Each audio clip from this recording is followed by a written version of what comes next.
22 na iba't ibang uri ng armas ang itinurn over ng mga residente ng Sultan Kudarat, Maguindanao del Norte sa otoridad. Bahagi ito ng pangako ng Sultan Kudarat LGU sa hakbang ng gobyerno tungo sa isang mapayapa at ligtas na local at national election sa 2025. Idetalye mo, Joelyn de la Cruz.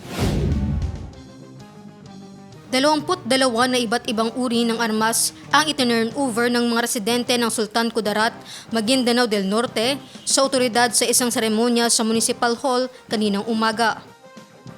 More na may nagsisurrender ng loose firearms, the lesser ang possibility of committing crimes, especially election-related violence.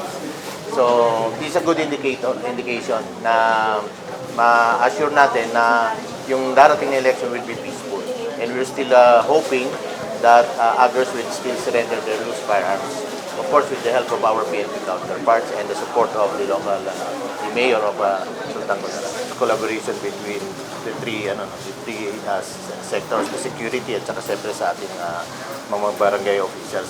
For us, sa security sector with tandem with the PNP, we can do some proactive measures like information dissemination, visitation, and of course sa ating mga barangay officials, yung kanila rin ginagawa na epektibo, they shall continue lang po nila yun. At sa amin naman po, itong mga ganitong mga programs, showing it to the media, definitely makakarating ito sa ating mga kababayan, ating mga mamamayan na gustong mag-surrender ng pera. So yun ang mga pwede nating gawin. Turnover namin ito sa PNP. Normally, pag mga ganito mga loose firearms sa PNP, and then they will do some forensic. Then definitely, di-destroy ito para hindi na magamit. Sa part naman namin, kasi ginawa namin na, dinestroy din namin ito, no-present namin, then may isa kaming ginawa na parang sa museum, dinisplay namin para naging part siya sa museum yung mga firearms. Definitely ako, naniniwala ako na masusundan ito. Gaya nga ng sabi ko, itong pag-surrender and of course with the help of the media for ito nga, pinapublicize natin ito. And definitely makakarating ito sa ating mga mamayan. So malaking bagay, malaki po magiging role nyo para makarating ito sa ating mga kabayan. Of course, on our part, we'll still do some yung aming mga CMO activities, yung mga visitations namin sa mga barangays. Yun ang paraan po rin namin para maikayat po natin lahat na may mga possession ng mga loose firearms to eventually surrender them. 39 barangays. 39 barangays po ito, pero hindi naman po lahat. Because we have, hindi naman po lahat may mga baril po sa mga. So, according lang po ito dun sa nakausap ng ating mga barangay captain. Pero lahat naman po nagtrabaho sila.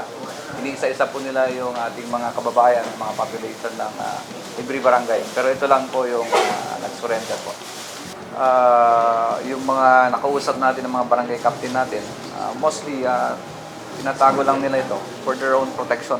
So, naano natin yun, that they believe na yung stay natin dito, yung first VCT, and yung 6 mechanized, and also with the help of our mayor, naniwala sila na tahimik ang Sultan Kudarat, kaya ito nila sinurrender for the love of peace. Yun ang ano. Bali, ito nga naging project to ng municipal government, ng mayor, kasi tayo mga AFP, ito yung magiging magandang template for us also to recommend to other municipalities na kung pwedeng ikayahin at sa gano'n makabawas-bawas din sa mga other products ng loose firearms sa kanya-kanya so that ang inanuhan natin syempre tumalapit yung aming cabin protection at the same time gusto natin na kahit paano at this earliest possible time mabawasan na yung ating mga loose firearms sa ating mga yes, we just go to the basic. Talagang pag nagkaroon ng mga krimen, it is really up to us to file charges immediately. And then, setting of these bills will come later on. So, we will stick on to that na i-file muna or do the necessities in order for us to really seek justice. Ang hakbang ay bahagi ng pangako ni Sultan Kudarat LGU sa kampanya ng gobyerno tungo sa isang mapayapa at ligtas na local at national election sa 2025. Yung determinants kasi para ma-determine natin yung anong magiging outcome ng election is in terms of yung sa pagiging peaceful siya, will always be dependent on the number of the firearms. The more the firearms surrendered, the better it is for the situation, peace situation sa area.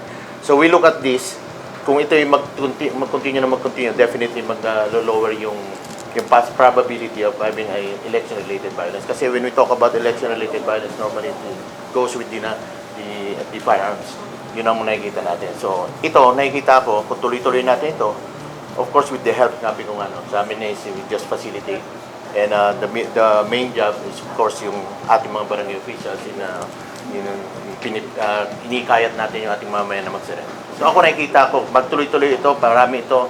And last year, marami na rin eh.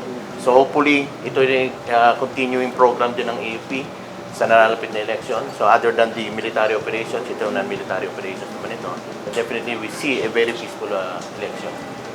Yes, in fact, this is an effort na dapat na makilala rin natin yung ginagawa ng mga barangay chairman natin. No?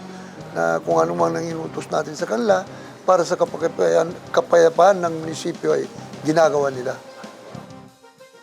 Ang turnover ay pinangungunahan ni Mayor Dato Tucao Mastura at Commander ng 1st Brigade Combat Team ng Philippine Army, Brigadier General Jose Vladimir Cagara.